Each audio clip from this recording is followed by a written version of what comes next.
The locket was cold when I found it. But after she vanished, it was warm.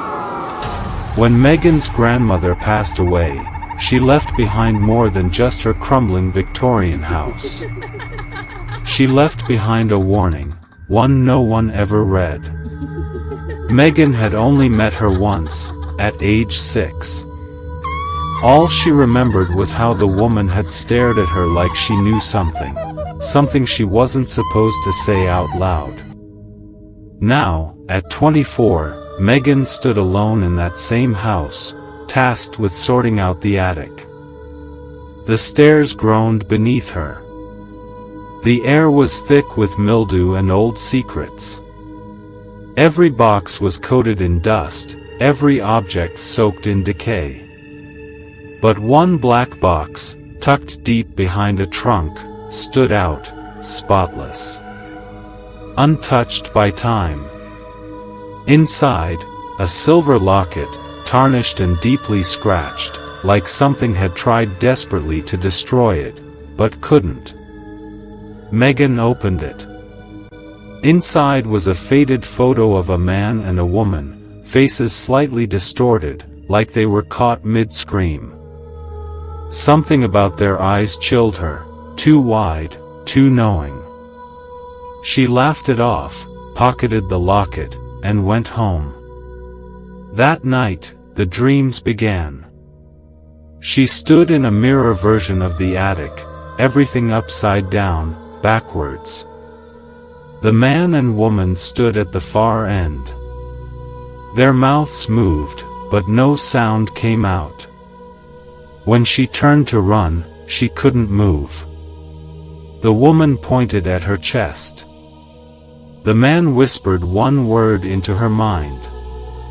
Soon. Megan woke up sweating. The locket was around her neck. She was sure she hadn't put it on.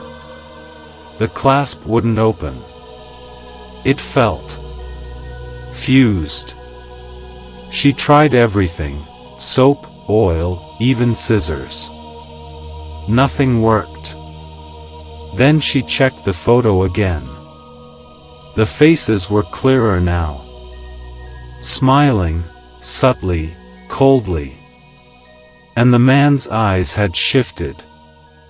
They were looking directly at her.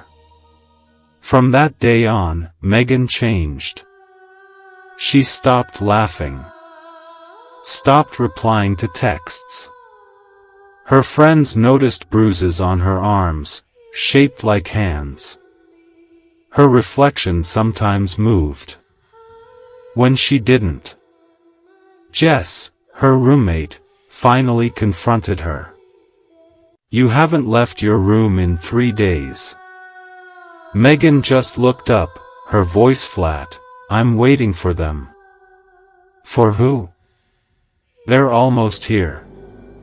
That night, Jess heard footsteps in the attic above their apartment. They didn't have an attic. She followed the sound to Megan's room. The door was ajar. Inside, Megan was standing in front of the mirror, the locket glowing softly. Her eyes weren't blinking. In the reflection, behind her, stood the couple from the photo, smiling wider now. Jess screamed. The lights exploded. When she opened her eyes, Megan was gone. Just gone. Only the locket remained, still hanging in the air before it dropped to the floor, still warm to the touch. Jess picked it up. The photo was empty. No man. No woman. Just a reflection of Jess's face, faintly blurred. It's been a year. Jess moved out, threw the locket into a river. She thought it was over. But last night, she heard whispering from her bathroom mirror. "We remember you."